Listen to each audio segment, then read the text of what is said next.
Start more US based ఈ learning platform. మీరు కూడా స్లాట్ బుక్ చేసుకోవాలంటే ఈ నెంబర్కి కాల్ చేయండి. సార్ రాజేశ్వర రెడ్డి గారు, దీనికి ముందు వీడియోలో అసలు ఫైర్ అనే కాన్సెప్ట్ ఏంటనే దాని గురించి మాట్లాడుకున్నాం కదా. అయితే అంటే ఇప్పుడు ఎవరైనా రిటైర్ అవ్వాలి అంటే ఒక సర్టన్ ఏజ్ వచ్చాకో లేదంటే అంతకంటే ముందు ఎవరైనా రిటైర్ అవ్వాలి అంటే ఈ ఫైర్ అనే కాన్సెప్ట్ ద్వారానే రిటైర్ అవ్వాలా? నార్మల్గా రిటైర్ అయితే ఏమవుతుంది అసలు? ఓకే, మంచి క్వశ్చన్ అడిగారండి. అంటే జనరల్గా కొంతమంది కన్ఫ్యూజ్ అవుతారు, ఫైర్ ఏంటి, రిటైర్మెంట్ ఏంటి. రిటైర్మెంటే కదా, ఫైనాన్షియల్ ఇండిపెండెన్స్ అంటే మనకు అంటే జాబ్ బిజినెస్ చేయకున్నా మనం సర్వైవ్ అవుతున్నాం కదా అనుకోవచ్చు. అది రిటైర్మెంట్ కేసులో అది కరెక్ట్.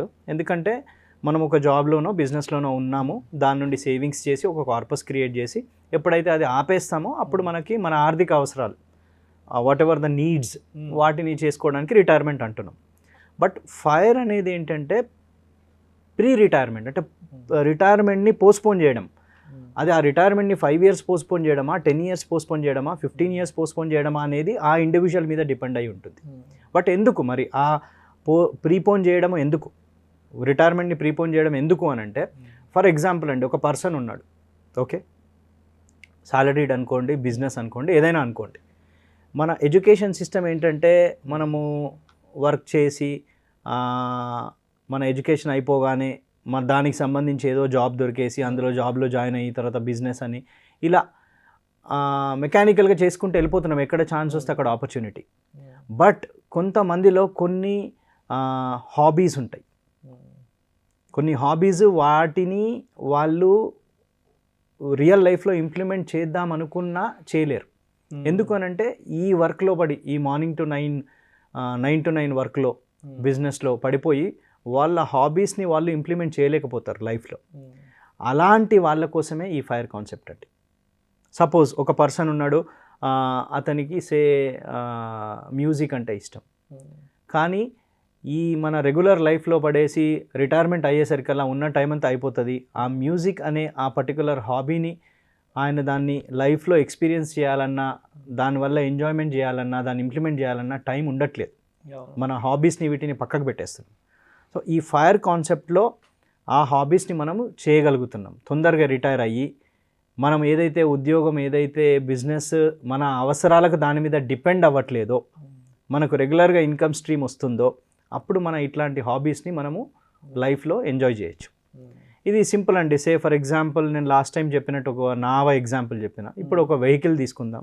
ఆ వెహికల్ అనేది మన లైఫ్ అండి, మన జీవితం.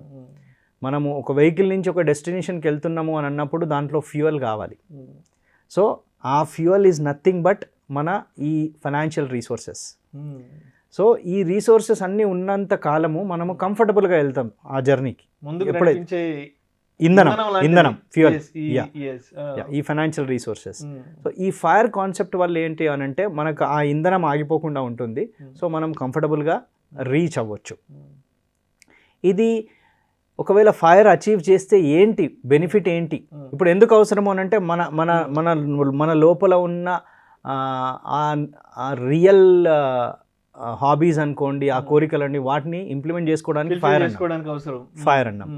మరి ఆ ఫైర్ అచీవ్ చేసిన తర్వాత ఏంటి అని అంటే ఆ మెంటల్ పీస్ ఏదైతే ఉందో, మనం అచీవ్ అయ్యాక మనకు పర్మనెంట్ సోర్స్ ఆఫ్ ఇన్కమ్ వస్తున్నప్పుడు మన హాబీస్ని మనం ఎంజాయ్ చేసే ఆ మెంటల్ పీస్ నార్మల్ రిటైర్మెంట్లో దొరకదండి.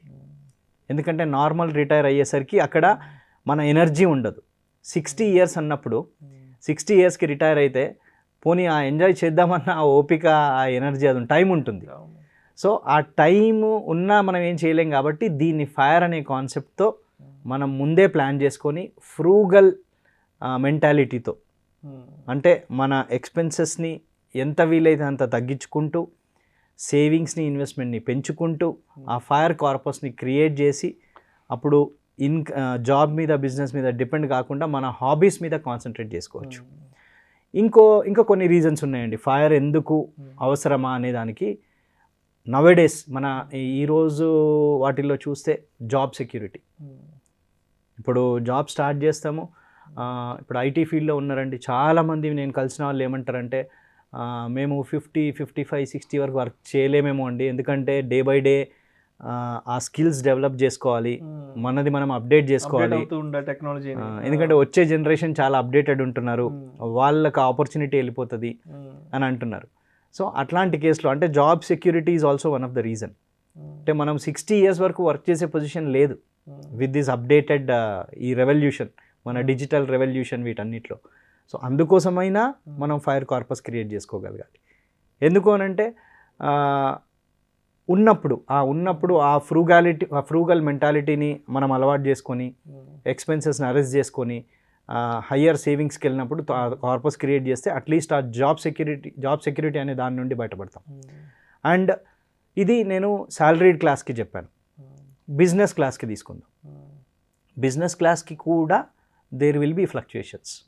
ఒక బిజినెస్ కంటిన్యూస్గా year on year 10, 15, 20, 25 years generate చేస్తుందని కూడా గ్యారంటీ లేదు.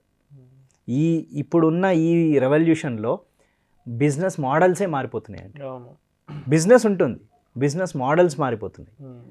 ఫర్ ఎగ్జాంపుల్ మీరు బయటకు వెళ్ళి చూస్తే వెజిటబుల్స్ అమ్మే బిజినెస్ ఉంది, ఆ అమ్మే మోడల్ మారిపోయింది. హెయిర్ కటింగ్ సెలూన్స్ ఉన్నాయి, ఆ అమ్మే మోడల్ మారిపోయింది. అన్ని అద్దాల్లోకి వెళ్ళిపోయినాయి ఇప్పుడు. అంటే ఒకప్పుడు రోడ్డు మీద జరిగే బిజినెస్ అన్ని ఇప్పుడు అద్దాల్లో జరుగుతున్నాయి. సో బిజినెస్ చేసే వాళ్ళకి కూడా గ్యారంటీ లేదు, వాళ్ళకు కూడా ఇంపార్టెంట్ అండి. ఈ ఫైర్ ఎందుకు ఇంపార్టెంట్ అనేది ఇది. అదే జాబ్ చేసే వాళ్ళకైనా బిజినెస్ చేసే వాళ్ళకైనా లోపల కొన్ని హాబీస్ ఉండి రియల్ లైఫ్లో ఈ జాబ్ బిజినెస్ వల్ల నేను ఇంప్లిమెంట్ చేయలేకపోయాననే బాధ, దాని నుండి కూడా బయటపడడానికి this fire is very very important. Thank you so much Rajeshwara Reddy గారు. ఫైర్ యొక్క ఆవశ్యకత గురించి, అది భవిష్యత్తులో మనల్ని ఏ విధంగా ముందుకు తీసుకెళ్తుందనే ఆవశ్యకత గురించి కూడా చాలా చక్కగా మీ విశ్లేషణ మన ప్రేక్షకులు తెలియజేశారు. Thank you so much sir. Thank you.